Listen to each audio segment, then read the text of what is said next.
Merci beaucoup pour cette introduction. Je voudrais d'abord exprimer tout le plaisir que j'ai à vous écouter depuis le début de cette matinée.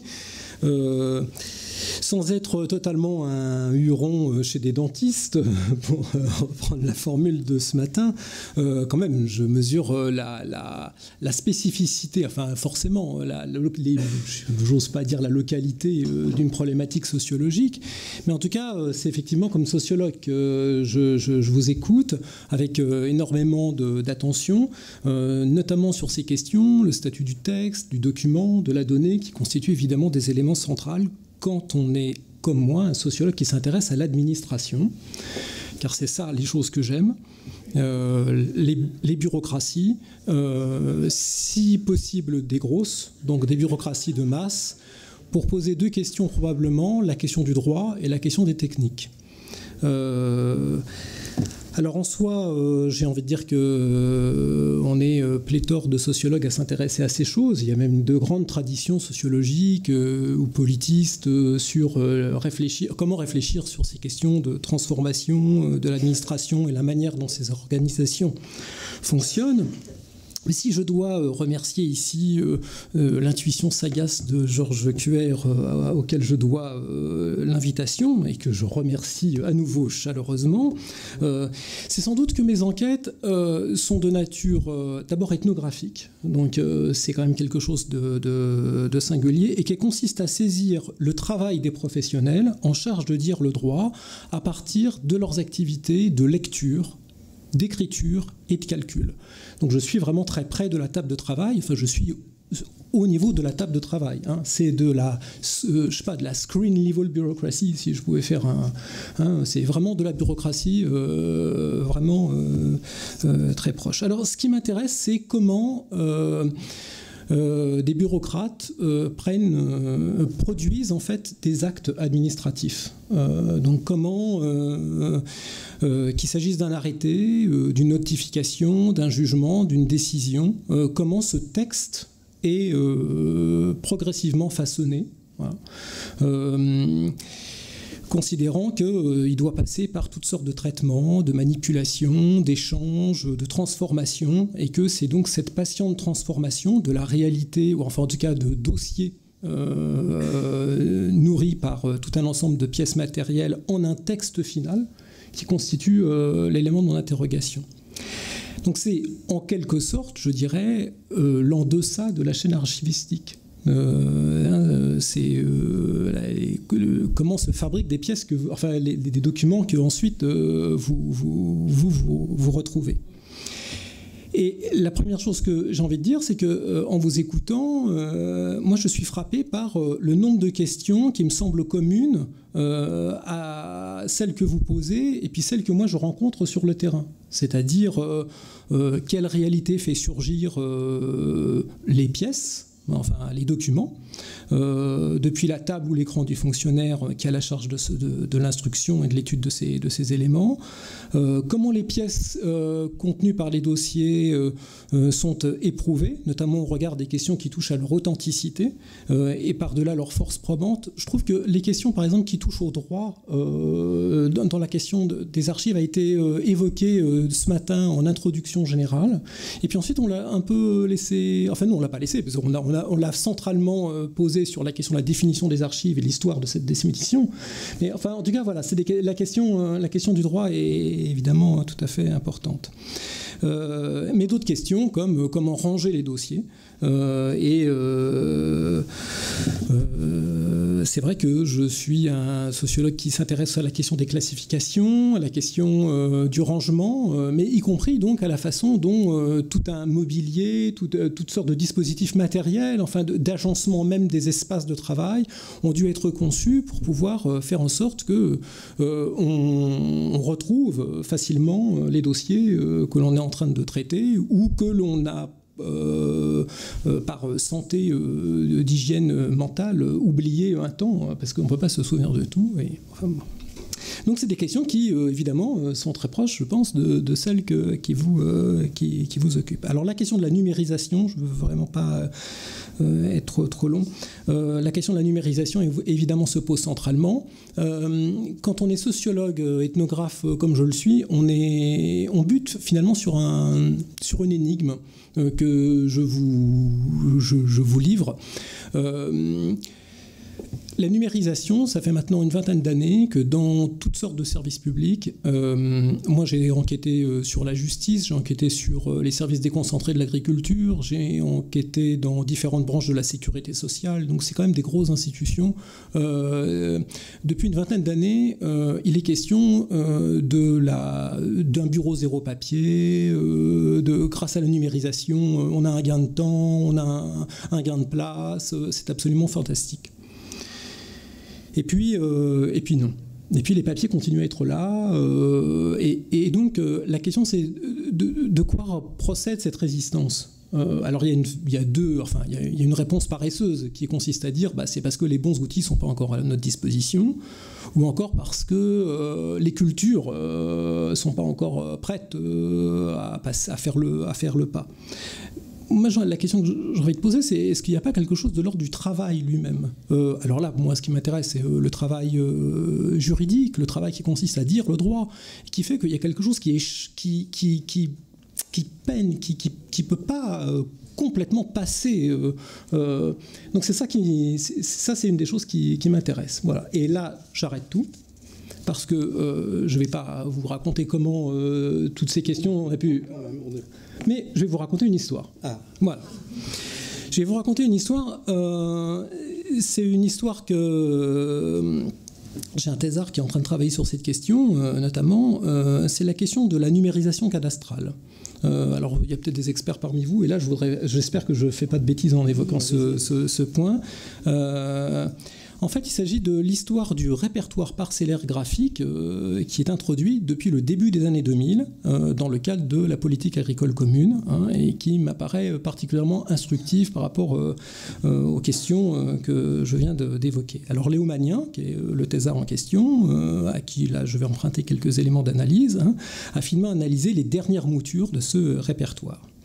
Là, disons que, comme ailleurs, les planches cadastrales et le registre de type alphanumérique que ces planches permettaient à l'administration de tenir pour représenter des territoires dans une dimension, sur un papier à 2 dimensions, et puis pour définir des droits ou des droits d'exploitation notamment, ont laissé place à une base de données.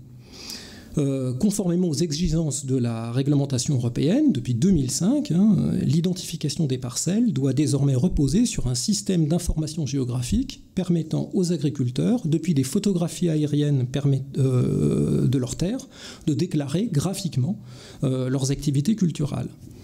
Et c'est depuis ce registre parcellaire graphique qu'ils doivent donc mettre à jour chaque année que leurs droits au versement des aides de la PAC sont définis. Et c'est du reste aujourd'hui l'agence de services et de paiement qui est l'organisme principal et qui paye les aides de la PAC pour la France qui gère ce dispositif et qui a la charge d'en valider et contrôler les déclarations. Or, depuis 2015, cette sorte de cadastre national 2.0 doit intégrer des éléments graphiques de plus en plus précis à l'unité de référence qui en était l'îlot, première inflexion par rapport à la notion de parcelle, qui était, elle, contenue dans le cadastre, doivent désormais s'ajouter toutes sortes de composantes paysagères, toujours plus petites, qu'il devient indispensable de numériser. Car mares, cours d'eau, murets, haies, autres bosquets sont appelés à être recensés pour garantir ce tournant environnemental de la PAC. On ne va pas poser la question de son efficacité ou pas, mais le fait est que l'intégration de ces nouveaux êtres est conçue comme une opération d'autant plus nécessaire que le registre parcellaire graphique français est fortement critiqué par Bruxelles pour son imprécision et conduit à des pénalités croissantes à cause de bâtiments, d'affleurements rocheux, d'obstacles mal détourés, de sorte que les calculs surfaciques nécessaires à la détermination des droits en ressortent systématiquement erronés. Alors, Est-ce la difficulté à pouvoir qualifier juridiquement toutes ces petits êtres qui se trouvent sur les photos attendez. Est-ce que c'est le problème de comment les définir, hein, parce qu'évidemment, quand on pense à une simple haie, il est bien compliqué de définir ce que c'est, et qu'il y a bien des appréciations locales sur la manière de ce que sont ces arbustes. Est-ce la difficulté pour les bureaucrates à distinguer nettement des haies, de simples broussailles, depuis les photos de la seule couronne feuillue qu'ils aperçoivent depuis les photos aériennes? Est-ce que l'incohérence mathématique qui en résulterait s'ils voulaient pallier leur difficulté à bien lire les photos, à utiliser d'autres outils numériques comme Google Street Map, que nous utilisons parfois pour nous rendre quelque part, et qui a cette faculté à arpenter les routes des campagnes au ras du sol, mais au risque de confondre, évidemment, dans une seule mesure, des données issues de sources et de chronologies différentes, et donc à faire comme si, on mélange les choses qui n'ont pas à voir, et donc évidemment c'est des aberrations qu'on produit.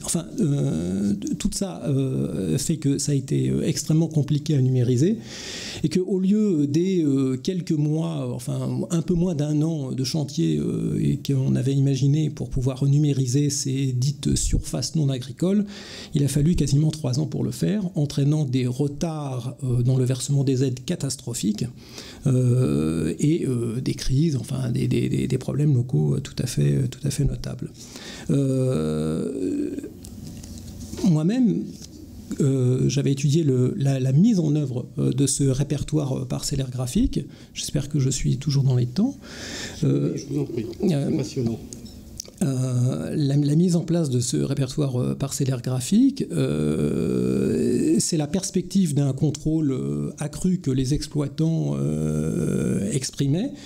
Le RPG, le répertoire parcellaire graphique en question, étant perçu comme l'instrument d'une administration omniprésente. Et c'est vrai que s'il est vrai que l'œil de l'État peut être décrit comme celui d'un regard en surplomb, dont la genèse emprunte à coup sûr à l'histoire des statistiques publiques ou de la cartographie, finalement ce registre d'un nouveau genre participerait à cette même histoire. Sauf que cette fois-ci, c'est bien au moyen de calcul que les agents parviennent à déterminer les surfaces, pas simplement leur superficie, mais également la nature de ce qu'on y fait, puisqu'il y a toutes sortes de capteurs qui permettent de lire l'intensité chronophile de l'activité des parcelles, et donc de les traduire de les confronter aux déclarations qui sont faites par les agriculteurs dans le cadre de leur demande d'aide de la PAC. Tout ceci fait quoi? Fait que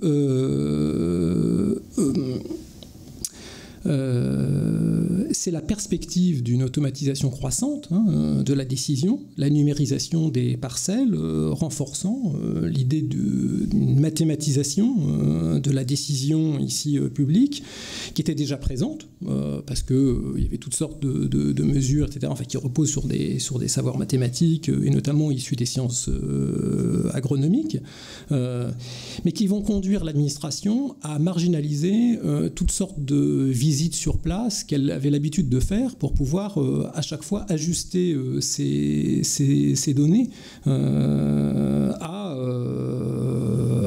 aux réalités que les exploitants leur manifestaient. Et ce sont ces visites sur place qui, désormais aujourd'hui, sont réservées aux seules activités de contrôle, comme si d'un côté on pouvait se contenter, en tout cas qu'on pouvait pratiquer une sorte d'alimentation, de gestion automatique de ce registre parcellaire, et puis de l'autre, simplement contrôler une fois les choses faites, en recourant à des contrôles. Je dois dire que la numérisation, pour terminer cette affaire, la numérisation de ces surfaces non agricoles, dont le nombre quand même est de 45 millions, ont été entièrement faites à la main, faute de pouvoir les faire automatiquement, obligeant l'administration, et quand je dis l'administration, il faudrait être plus précis dans les détails, parce qu'il y a plusieurs institutions qui ont été présentes, mais de recourir à de nombreux sous-traitants, dont de nombreux sous-traitants à l'étranger, en Tunisie, en Roumanie, en Inde, pour pouvoir justement faire ces opérations. Donc c'est intéressant. Pour vous dire quoi ? Et je termine pour 4 points de conclusion. D'abord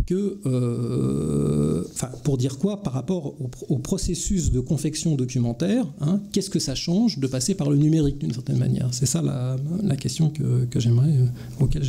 laquelle j'aimerais répondre. La première, c'est que les données, évidemment, ça vous le savez bien, mais enfin, les données ne se laissent pas cueillir comme s'il suffisait de les collecter comme on ramasse des fruits mûrs, et qu'elles vont supposer un travail. Elles supposent un travail de confection, de fabrication.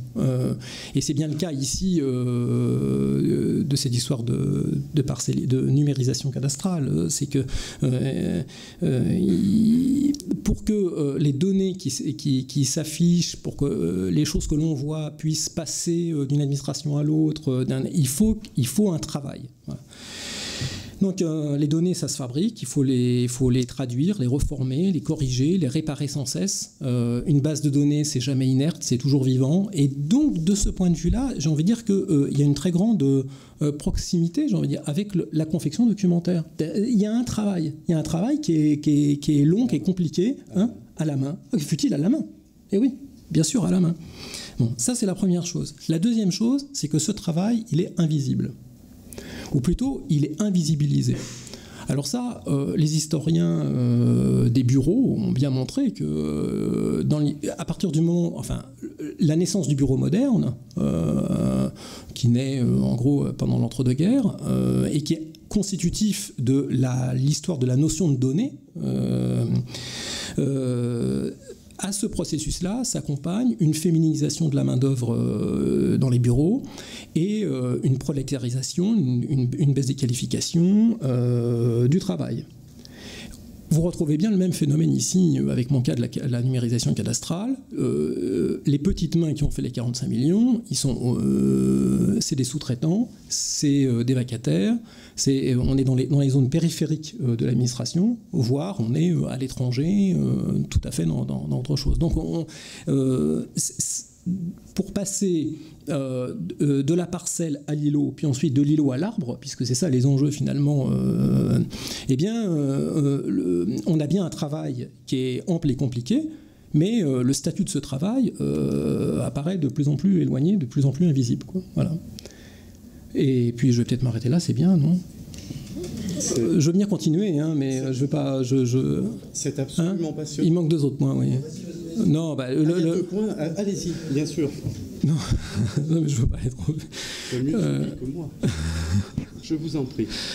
Non, le 3e point, c'est la question du calcul, en fait. Hein, c'est sur la place du calcul. Je pense que ça, c'est un élément tout à fait important. C'est-à-dire qu'ici, ça veut dire que le répertoire parcellaire graphique, dès lors qu'il est complètement numérisé, il faut voir que ça veut dire que les calculs des surfaces sont entièrement automatiques. Donc ça veut dire quoi ? Ça veut dire que Spot4 passe un jour au-dessus de votre champ, et puis vous recevez une lettre, c'est comme les radars pour la circulation automobile, et vous recevez une lettre qui vous explique que votre superficie, elle ne correspond pas à celle que vous avez déclarée. Point barre. Bon. Comment ? Ou même la production, je donne cet exemple parce qu'il est simple. Mais, donc évidemment, la question, c'est est-ce que vous comprenez bien toutes les questions de droit que ça pose, hein, c'est pas aussi radical et aussi simple que ce que je suis en train de dire. Donc il y a des verrous de sécurité en quelque sorte. Mais enfin, évidemment, la question, c'est où est-ce qu'on les met et comment on les met. Voilà. Et puis la 4e chose, c'est que ce que je voulais dire, c'est que la question, c'est pas simplement de savoir comment on numérise ou quels sont les effets de la numérisation, c'est qui le fait. Et évidemment, la place des calculs, notamment qui sont opérés depuis ces outils numériques, et la question des acteurs qui occupent, qui manipulent ces instruments, sont tout à fait intéressants, parce que là, en l'occurrence, avec la numérisation cadastrale, ce qu'on voit, c'est que le cadastre change de main. Et ce n'est pas les mêmes administrations et ce n'est pas les mêmes bureaucrates qui sont derrière. Et donc, pas la même manière de de définir les publics, pas la même place dans l'appareil d'État, et donc évidemment ça pose des questions tout à fait importantes. J'en dis pas plus.